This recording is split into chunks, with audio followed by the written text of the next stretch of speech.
Hello friends, तो चलिए आज हम थोड़ा सा और सीखते हैं वेरिएबल्स के बारे में। ओके, तो देखिए वेरिएबल्स का कॉन्सेप्ट आपको समझना बहुत ज़रूरी है और ये इम्पॉर्टेंट भी है। ओके, तो जैसे हमने अपने लास्ट लेक्चर में आपको समझाया था कि किस तरह से हम वेरिएबल को डिक्लेयर करते हैं डेटा टाइप का यूज़ करके। तो मान लीजिए मैं क्या करता हूँ, मैं एक वेरिएबल बना लेता हूँ, let's say int n equals to मान लीजिए 6। तो हमने क्या किया कि इंटीजर टाइप का एक n नाम का वेरिएबल बना लिया है जिसमें हमने 6 असाइन कर दिया है। यहाँ पर देखिए, आप अगर मैथमेटिक्स बैकग्राउंड से हैं तो ये इक्वल टू सिंबल नहीं है, ये बोलते हैं प्रोग्रामिंग लैंग्वेज में असाइनमेंट ऑपरेटर, यानी कि आप 6 को n में रख रहे हैं, है ना। अब वेरिएबल क्या होता है, लास्ट क्लास में भी हमने अपने लास्ट वीडियो में थोड़ा सा हिंट दिया था कि जब भी हम वेरिएबल बनाते हैं तो इन वेरिएबल को क्या होता है, हमारे रैम में क्या होता है, मेमोरी मिलती है। जो हमारी रैम है, मेमोरी है, उसमें कुछ ब्लॉक्स यानी कि स्पेस हमारे वेरिएबल को एलोकेट हो जाता है, मिल जाता है। तो देखिए मान लीजिए ये वो वेरिएबल है, इसका नाम हमने क्या रखा है, n रखा है, और इसमें हमने वैल्यू क्या रखी है, 6 रख दी है, ठीक। लेकिन हमें पता है कि जो रैम होता है वो कई सारे उसके हर एक पोजीशन की लोकेशन होती है, ठीक। तो ये जो वेरिएबल n है ये किस लोकेशन पर है हमारे रैम में, वो लोकेशन भी हम क्या कर सकते हैं, यूज़ कर सकते हैं। तो मान लीजिए कि हमें यहाँ पर से रख ले रहा हूँ 1000। तो हम यहाँ पर क्या कर रहे हैं कि जो हमने वेरिएबल ये n बनाया है वो इस लोकेशन पर, रैम के इस लोकेशन पर हमारे इस n वेरिएबल को मेमोरी मिली है, ठीक, जिसमें हमने क्या रखा है, 6 रख दिया है। तो वेरिएबल क्या होते हैं,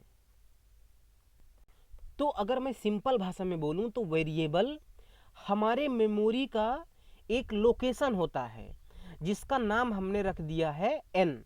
और वेरिएबल किस काम में आते हैं, वेरिएबल का यूज़ करके हम उसमें वैल्यूज़ को स्टोर कर सकते हैं जिसको हम फर्दर अपने प्रोग्राम में कहीं भी यूज़ कर सकते हैं। ओके, और जो ये वेरिएबल होते हैं इनकी वैल्यूज़ को हम चेंज कर सकते हैं। जैसे हमने पहले यहाँ पर लिखा n इक्वल टू 6, और उसके बाद मान लीजिए हमने और कई सारे इंस्ट्रक्शन अपने प्रोग्राम में लिखे हैं, और बाद में अगर मान लीजिए मुझे n में 10 रखना हो तो फिर से हम क्या करेंगे, नई वैल्यू n में 10 असाइन कर देंगे। तो जब हम नई वैल्यू 10 में असाइन कर देते हैं तो क्या होता है, ये जो 6 है ना, ये पोजीशन पर जो ये वैल्यू 6 था, अब ये 6 नहीं रहेगा, इसमें 10 चला जाएगा, ठीक। और अगर 10 चला गया तो जब भी हम इसके आगे कहीं पर, अगर मैं मान लीजिए मैं यहाँ पर मैं n को यूज़ कर रहा हूँ तो यहाँ पर जो वैल्यू हमें मिलेगी वो क्या मिलेगी, 10 मिलेगी, 6 नहीं मिलेगी। यानी कि जब भी हम वेरिएबल की वैल्यू को अपडेट कर देते हैं तो ओल्ड वाली जो वैल्यू होती है वो हट जाती है, और उसके बाद जब हम वेरिएबल को एक्सेस करते हैं तो हमेशा हमें लास्ट वाली जो अपडेटेड वैल्यू होती है वही वैल्यू हमें मिलती है।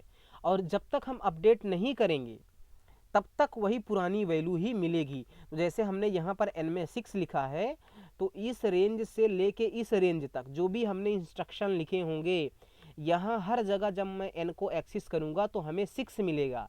लेकिन इस लाइन के एग्जीक्यूट होने के बाद इसके नीचे जितने भी हम स्टेटमेंट लिखेंगे, अगर कहीं पर भी हम n को एक्सेस कर रहे हैं तो हमें 10 मिलने वाला है। ओके, क्योंकि हमने वैल्यू को अपडेट कर दिया है, ठीक।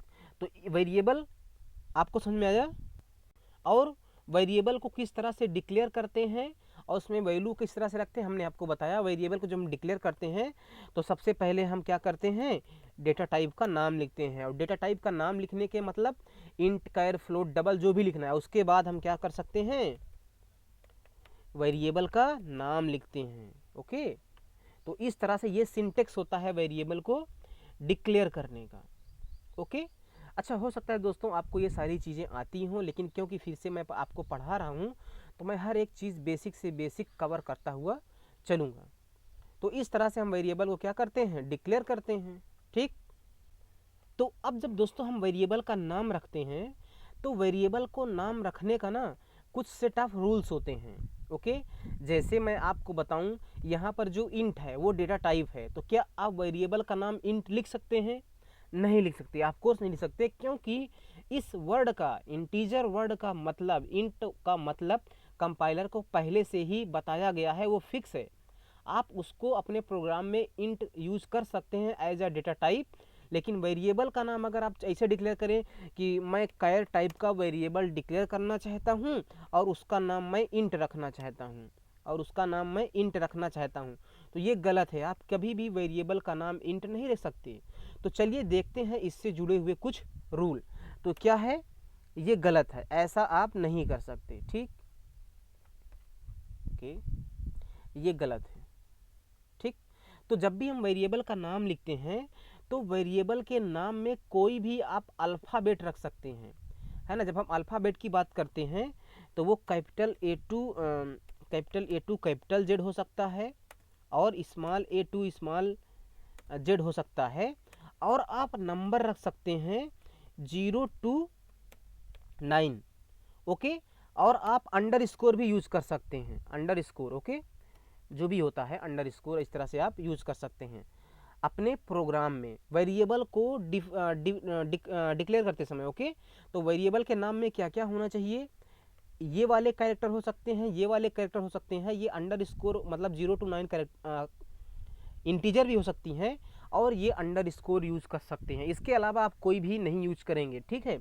और देखिए, जब आप डिजिट यूज कर रहे हैं अपने वेरिएबल के नाम में, तो शर्त ये है कि ये डिजिट वेरिएबल का नाम का स्टार्टिंग कैरेक्टर नहीं होना चाहिए। मतलब कि जैसे मैं इंटीजर टाइप का वेरिएबल डिक्लेयर करता हूँ, मैंने लिख दिया 1 नम, ये गलत है, आप ऐसा नहीं कर सकते। आप num1 लिख सकते हैं, लेकिन शुरू में जब आप डिक्लेयर कर रहे हैं वेरिएबल, तो कोई भी वो इंटीजर जो होता है वो पहले नहीं आएगा, अंडरस्कोर पहले आ सकता है। आप अंडरस्कोर n रख दीजिए, वो बिल्कुल वैलिड है। इवन सिर्फ अंडरस्कोर वेरिएबल का नाम हो सकता है, सिर्फ डबल अंडरस्कोर ये भी वेरिएबल का नाम है।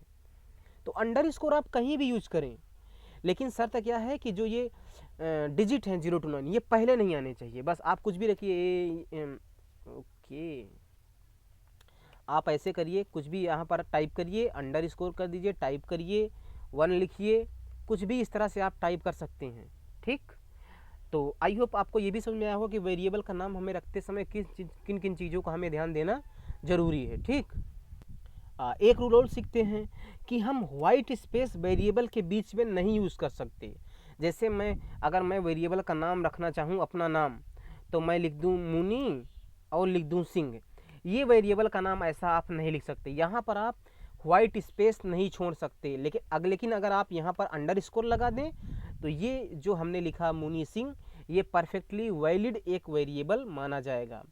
तो जब आप वेरिएबल डिक्लेयर करते हैं तो उसके मिडिल में कहीं भी वाइट स्पेस नहीं आना चाहिए, ठीक। तो ये भी आपको समझ में आया। और दूसरी बात देखिए कि जो वेरिएबल नेम आप रख रहे हैं, तो वो कोई भी रिजर्व्ड कीवर्ड नहीं होना चाहिए। कीवर्ड्स क्या होते हैं, कीवर्ड्स की जो लिस्ट है वो मैं आपको अगले वीडियो में शो करूंगा, ओके। तो आप उनका भी उन नाम को as a variable name use नहीं कर सकते। जैसे हमने आपको बताया कि आप इंट को एज अ वेरिएबल नेम नहीं यूज कर सकते। तो इंट हो गया, कैर हो गया, float, double, structure, class, enum, जो भी हमने डेटा टाइप आपको लास्ट क्लास में दिखाया था, उनको भी आप यूज नहीं कर सकते। उसके अलावा कई सारे कीवर्ड्स होते हैं, ओके। तो आप उन कीवर्ड्स को भी एज अ वेरिएबल नेम नहीं रख सकते, ओके। तो अब अगर मैं आपको कुछ वैलिड और इनवैलिड वेरिएबल के नाम जो हो सकते हैं वो मैं अगर आपको शो करूं, तो यहाँ पर ये हमने बताया वैलिड, तो क्या क्या वैलिड हो सकता है, इस तरह से आप नाम रख सकते हैं। अंडरस्कोर शुरू में आ सकता है, अंडरस्कोर इनफैक्ट आप कहीं भी यूज कर सकते हैं, ठीक। और यहाँ पर आप देखिए कि हमने पहले अल्फ़ाबेट यूज़ किया, उसके बाद आप कितने भी डिजिट यूज़ करिए, आपका मन, ठीक है। तो आई होप आपको ये वैलिड वाला समझ में आ गया होगा। और ये जो इनवैलिड है, ये क्या है, इंट 4। अब यहाँ पर देखिए, आप शुरू में ही आपने क्या कर लिया, डिजिट को यूज़ कर लिया, जो अलाउड नहीं है। फिर हमने लिखा ये वाला दूसरा नंबर वाला, आप कमेंट करके बताइए कि ये इनवैलिड क्यों है। अब मैं बता रहा हूँ, क्योंकि एक्स और वाई के बीच में हमने क्या किया है, एक वाइट स्पेस छोड़ दिया है। और हमें पता है कि जब भी हम वेरिएबल का नाम डिक्लेयर करते हैं तो वाइट स्पेस अलाउड नहीं है। ओके, तीसरा वाला आप कमेंट करके बताइए क्यों ये इनवैलिड है। क्योंकि जो ये डबल है ये एक डेटा टाइप है, ये एक फिक्स्ड रिजर्व्ड वर्ड है जिसको हम as a variable name use नहीं कर सकते। ओके, तो आई होप दोस्तों आपको समझ में आया होगा। और देखिए मैं पढ़ा रहा हूँ आपको तो मैं छोटी छोटी सारी चीज़ें मैं आपको शुरू से लेके अंत तक बताऊँगा। और जो ये मैंने C++ की सीरीज़ को स्टार्ट किया है ये कंप्लीट सीरीज होने वाली है जिसमें आप C++ पूरा शुरू से लेके अंत तक सीखने वाले हैं। ओके, तो आई होप आपको ये समझ में आया होगा और आपको मिलते हैं हमें अपने अगले वीडियो में। सो तब तक के लिए thank you so much, bye bye.